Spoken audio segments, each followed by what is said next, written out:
மக்களே வணக்கம். நம்ம கன்னியாகுமரியில் சுற்றி பார்க்க ஏகப்பட்ட இடங்கள் இருக்குது. இருந்தாலும் கன்னியாகுமரியுடைய மொத்த அழகை ரசிக்கணும் அப்படின்னா நீங்கள் இந்த இடத்துக்கு வந்தால் தான் முடியும். அந்த அளவுக்கு வியூ பாயிண்ட் சூப்பராக இருக்குது அப்படின்ட்டு சொல்லலாம். நீங்கள் வழக்கமாக கன்னியாகுமரிக்கு வரும்போதெல்லாம் கன்னியாகுமரியில் கடலில் காலை நனைச்சிட்டு அப்படியே 2 பானிபூரியோ கடலையோ சாப்பிட்டுட்டு அப்படியே வீட்டுக்கு போயிருக்கலாம். இனிமேல் நீங்கள் கன்னியாகுமரி வந்தீங்க அப்படின்னா அந்த மாதிரி இல்லாமல் நம்ம கன்னியாகுமரியோடைய மொத்த அழகையும் ரசிக்கணும் அப்படின்னா நீங்கள் நம்ம கன்னியாகுமரியோடைய கலங்கரை விளக்கத்துக்கு வாங்க. சூப்பராக இருக்கும். இங்கேருந்து நீங்கள் அந்த வியூ பாயிண்ட்டை பார்க்கறதுக்கு இயற்கை சூழ்ந்த அழகான நம்ம கன்னியாகுமரியை ரசிக்க முடியுது அப்படின்ட்டு சொல்லலாம். இன்னும் சிறப்பாட்டு உங்களுக்காண்டி இந்த கலங்கரை விளக்கத்துடைய மொத்த டீட்டெயிலையும் நம்ம அந்த வீடியோவில் பார்க்க போகிறோம். என்ன அப்படின்னா இந்த கலங்கரை விளக்கம் எந்த ஆண்டு கட்டப்பட்டது, யாரால் திறக்கப்பட்டுச்சு, அது மட்டும் இல்லாமல் இந்த கலங்கரை விளக்கத்துடைய ஹைட் என்ன, ஒளியின் ஸ்பீடு என்ன அப்படிங்கிற எல்லா தகவலையும் இதில் பார்க்கலாம். இன்னும் சிறப்பாட்டு கலங்கரை விளக்கத்தை எதுக்கு அமைச்சிருக்காங்க அப்படிங்கிறதையும் இதில் உங்களுக்கு தெளிவாக நான் சொல்ல போகிறேன். நீங்கள் கலங்கரை விளக்கத்துக்கு வாரீங்க அப்படின்னா எப்போ ஓப்பன், எப்போ க்ளோஸு, டிக்கெட் எவ்வளவு, பார்க்கிங் வசதி இருக்கா, குடிக்க தண்ணி இருக்கா, ரெஸ்ட் ரூம் வசதி இருக்கா அப்படிங்கிற எல்லா டீட்டெயிலையும் நம்ம இந்த வீடியோவில் தெளிவாக பார்க்க போகிறோம். வாங்க மக்களே, வீடியோக்குள்ளே போகலாம். மக்களே, நம்ம கன்னியாகுமரி வந்ததுமே அந்த ரவுண்டானிலேருந்து ரைட் சைடு எடுத்து வந்தீங்க அப்படின்னா கொஞ்சம் தூரத்தில் தான், ரொம்ப தூரம் ட்ராவல் பண்ண தேவையில்லை. அதில் தான் கலங்கரை விளக்கம் அமைஞ்சிருக்கு.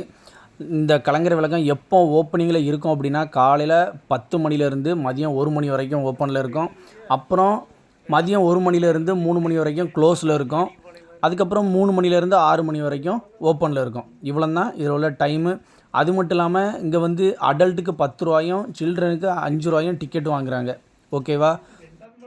இங்கே லிஃப்ட் வசதி இருக்கிறதுனால நீங்கள் படிக்கட்டோடி ஏறி போய் கஷ்டப்பட வேண்டிய தேவை கிடையாது. லிஃப்ட்டும் சூப்பராக கண்ணாடி கூண்டில் அழகாக அமைச்சிருக்காங்க. அதனால் நீங்கள் மேலே போகும்போதே அப்படியே கன்னியாகுமரியோடைய மொத்த வியூவையும் அப்படியே பார்த்துக்கிட்டு போகலாம். அந்தளவுக்கு சூப்பராக இருக்குது அப்படின்ட்டு சொல்லலாம். நம்ம கன்னியாகுமரியுடைய இந்த கலங்கரை விளக்கத்தை 1971 நவம்பர் 14 ஸ்ரீராஜ் பகதூர் அப்படிங்கிறது தான் ஓப்பன் பண்ணுறாரு.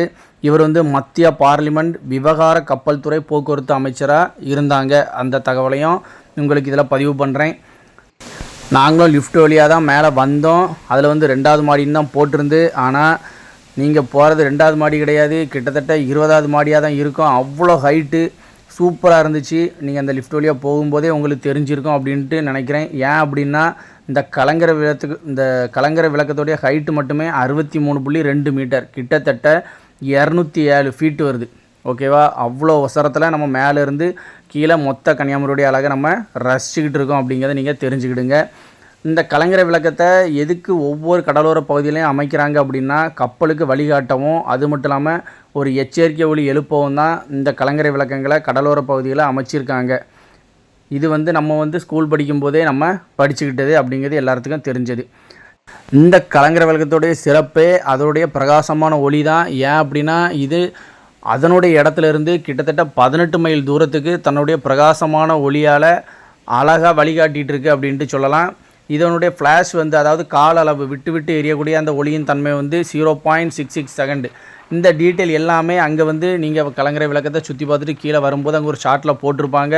அதையும் நீங்கள் பார்த்து தெரிஞ்சுக்கிடுங்க. இன்னும் நம்ம இங்கேருந்து அழகாட்டு முக்கடல்னு சொல்கிறோம். அதாவது இந்திய பெருங்கடல், அரபிக்கடல், வங்காள விரிகுடா, இந்த 3 ஒன்று சேர்ந்தே தான் முக்கடல். ஓகேவா? இந்த 3 சேர்ந்தால் நம்ம கன்னியாகுமரியில் இணையுது. அந்த வியூ பாயிண்ட்டையும் நம்ம இங்கேருந்து அழகாக ரசிக்க முடியும்.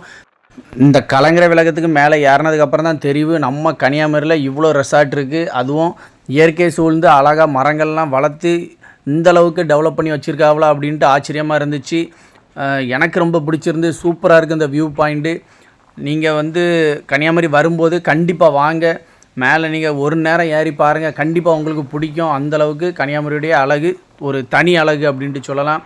இங்கேருந்தே நம்ம திருவள்ளுவர் சிலை, விவேகானந்தர் பாறை, அப்புறம் காந்தி மண்டபம், காமராஜர் மண்டபம், அப்புறம் இங்கேருந்து இன்னும் இங்கே ஒரு மாதா சர்ச் ஒன்று இருக்குது. அந்த சர்ச்சையும் நம்ம கண்கூடாக பார்க்க முடியுது. மொத்தத்தில் கன்னியாகுமரியுடைய மொத்த அழகையும் நம்ம ரசிக்கணும் அப்படின்னா நம்மளுடைய கன்னியாகுமரியின் கலங்கரை விளக்கம் தான் சிறந்த இடம் அப்படின்ட்டு சொல்லுவேன். அந்தளவுக்கு சூப்பராக இருக்குது. இன்னும் நம்ம சன்செட் பாயிண்ட் பார்க்கணும் அப்படின்னாலும் இங்கேருந்தே நம்ம வியூ பண்ணி பார்த்துக்கலாம். அவ்வளோ அழகாக எல்லாமே ரொம்ப கிளியராக தெரியுது. மொத்தத்தில் நம்ம கன்னியாகுமரி ஒரு தனி அழகு தான். அந்தளவுக்கு சூப்பராக இருக்குது. நீங்களும் ஒன் டைம் வந்து இந்த கலங்கரை விளக்கத்தை விசிட் பண்ணுங்கள். ஓகே மக்களே, நம்ம எப்படி வந்தோம் அப்படின்னா அந்த ரவுண்டானிலேருந்து அப்படியே நம்ம ரைட் எடுத்து இன்னொரு ஆட்டோ வருது பாருங்கள் ஃப்ரெண்டில், அவ்வளோதான். நம்ம இப்போ இந்த இடத்துல தான் நின்றுட்டுருக்கோம். அப்படியே நம்ம உள்ளே என்ட்ரன்ஸ் ஆகிட வேண்டியது தான். இங்கே வந்து மயில் பார்த்தோம். மயிலும் ஏன்னா இங்கே வந்து மரங்கள் வந்து அதிகமாக இருக்கிறதுனால மயிலும் அடிக்கடி வந்து தான் போகுது. ரொம்ப அழகாக இருந்துச்சு. தொகையை விரித்து அழகாக நின்றுட்டு இருந்துச்சு. நம்ம டிக்கெட் எடுத்துகிட்டு வரதுக்குள்ளே மயில் பறந்து போயிடுச்சு. அதனால் அதை வீடியோ எடுக்க முடியலை. ஓகே மக்களே, நம்ம வந்து மொத்தத்தில் உங்களுக்கு இங்கேருந்து கன்னியாகுமரியோடைய அழகாக நீங்களும் பார்த்து ரசிச்சிருப்பீங்க அப்படின்னு நான் நம்புகிறேன். இப்போ அந்த கண்ணாடி குண்டு விளையாட்டு நம்ம மறுபடியும் அந்த கன்னியாகுமரியோடைய அழகை ரசிச்சுக்கிட்டே அப்படியே கீழே போகலாம். இங்கே இன்னும் சிறப்பு என்னென்னா உங்களுக்கு குடிக்க ஃபில்டர் தண்ணி இருக்குது. நீங்கள் வந்து அதை வந்து வாட்டர் பாட்டிலில் பிடிச்சிட்டு போக முடியாது, குடிக்க மட்டும் செய்யலாம்.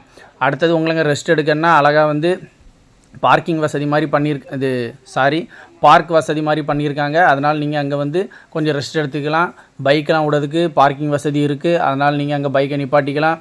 இனி உங்களுக்கு ரெஸ்ட் ரூம், உங்களுக்கு டாய்லெட் போகணும் அப்படின்னா அதுக்குண்டான வசதிகளும் அங்கே ஏற்பாடு பண்ணியிருக்காங்க.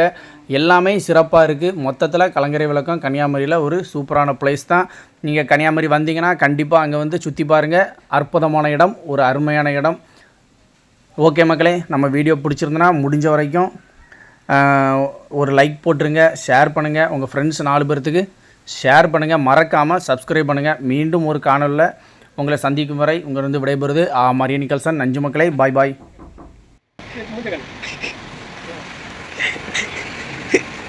போமா, பரவாயில்ல, டாய்லெட் வசதியும் வச்சுருக்காங்க.